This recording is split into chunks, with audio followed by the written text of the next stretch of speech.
The winter of 1996 to 1997 was one for the record books in the Red River Valley. It wasn't just a season, it was an onslaught. A relentless series of blizzards, one after another, buried North Dakota and Minnesota under a crushing weight of snow.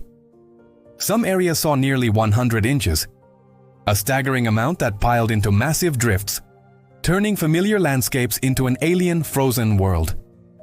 As the snow accumulated, a quiet, insidious threat grew with it. The people of the valley, hardened by generations of harsh winters, watched and waited, an unspoken anxiety hanging in the frigid air. They knew what came after the snow. They knew the thaw was inevitable. But no one could have predicted the scale of the catastrophe that was about to unfold. As March arrived, the first hints of a thaw began to creep in, but it was a false spring. A sudden, cruel blizzard swept through in early April, dumping another 17 inches of wet, heavy snow and ice across the already saturated region. This was the final, devastating blow. The National Weather Service, which had been issuing increasingly dire forecasts, now made a chilling prediction.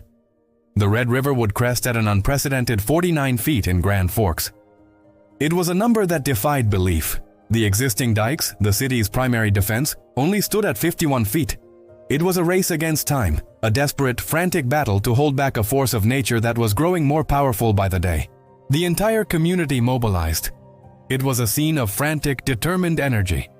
Thousands of volunteers, from high school students to elderly residents, filled sandbags day and night. The sound of shovels scraping, the grunt of effort, and the constant roar of trucks became the city's heartbeat. They were building a fortress, one sandbag at a time, trying to raise the dikes inch by painful inch. The goal was 52 feet, a single foot of hope against a 49-foot monster. The U.S. Army Corps of Engineers worked tirelessly alongside civilians, bringing in heavy equipment and expertise, but even their monumental efforts felt dwarfed by the sheer scale of the impending disaster. The river, a lazy, meandering ribbon for most of the year, was transforming into a churning brown beast, swelling with melted snow from hundreds of miles upstream. It was no longer just a river, it was an inland ocean, and it was coming for them. By mid-April, the situation had become critical. The river, engorged and furious, had already swallowed the town of Breckenridge, Minnesota, forcing a complete evacuation. Now its sights were set on the sister cities of Grand Forks, North Dakota, and East Grand Forks, Minnesota. The water levels were rising faster than anyone had anticipated, easily surpassing the initial 49-foot forecast. On April 18th, the river breached the hastily constructed dikes. It wasn't a single dramatic break, but a series of insidious incursions. Water seeped through, then trickled, then poured into the low-lying neighborhoods. The sandbag walls, built with so much sweat and hope, were simply overwhelmed. The fight was lost. A mandatory evacuation order was issued for Grand Forks' 50,000 residents. The exodus was heartbreaking. People grabbed what few possessions they could, abandoning their homes to the rising tide, not knowing if they would ever see them again. The city that had fought so hard was now being surrendered. As the residents fled, the river claimed the city. The water, a muddy, swirling torrent, inundated nearly 3/4 of Grand Forks and almost the entirety of East Grand Forks. Streets became canals, houses became islands, and the familiar landmarks of a bustling community were submerged under feet of cold, contaminated water. But the river's wrath was not yet complete. As if the flood itself wasn't devastating enough, a new horror emerged. On the morning of April 19th, in the heart of the flooded downtown, an electrical fire broke out. The Grand Forks Herald building, a historic landmark and the voice of the community, was engulfed in flames. Firefighters wading through chest-deep, freezing water could do little but watch as the blaze spread, consuming one building after another.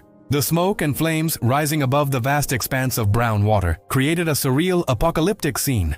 It was a symbol of the city's complete and utter devastation, first drowned and now burned. The water continued to rise, defying all predictions. On April 21st, the Red River finally crested at a staggering 54.35 feet, more than 26 feet above flood stage. It was a height that was simply unimaginable just weeks before. The river held at this terrifying level for days, a vast, silent lake covering 2,200 square miles of the valley. The scale of the destruction was immense. Over 75% of the homes in Grand Forks were damaged or destroyed. In East Grand Forks, the devastation was even more complete, with 95% of the city inundated. The financial toll was astronomical, estimated at over $3.5 billion, but the human cost was immeasurable. Lives were upended, memories were washed away, and an entire region was brought to its knees. The flood of the century had left a scar on the landscape and on the hearts of its people that would never fully fade. Yet, in the aftermath of the destruction, an extraordinary story of resilience began to emerge. As the floodwaters slowly receded, they revealed a scene of utter ruin. Homes were caked in a thick, toxic sludge. Buildings were structurally unsound, many beyond repair. The task of rebuilding seemed insurmountable. But the same spirit that had driven the desperate sandbagging effort now fueled the recovery. Residents returned not to homes, but to wreckage, and they began the painstaking process of cleaning up and starting over.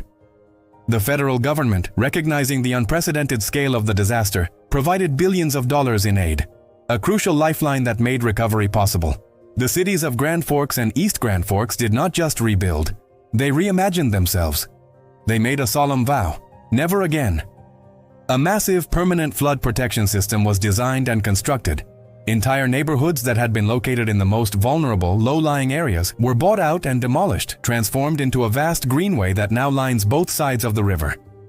This green space serves as a beautiful park and recreation area for the community, but its primary purpose is to give the river room to expand during future floods. New towering dikes and flood walls were erected, engineered to withstand a flood even greater than the one in 1997. The cost was immense, and the process was long and arduous, but it was a necessary sacrifice to secure the future of the community. Today, more than 2 decades later, the Red River Valley bears the indelible marks of 1997. The flood is woven into the region's collective memory, a shared trauma that forged an unbreakable bond among its people. The massive greenway that winds through the heart of the cities stands as a constant physical reminder of the river's power and the community's resolve. The story of the 1997 flood is not just a tale of disaster, it is a powerful testament to the enduring strength of the human spirit. It is a story of a community that faced the abyss, lost nearly everything, and chose not just to survive, but to build back stronger, smarter, and more resilient than ever before, ensuring that the lessons learned from the flood of the century would protect generations to come.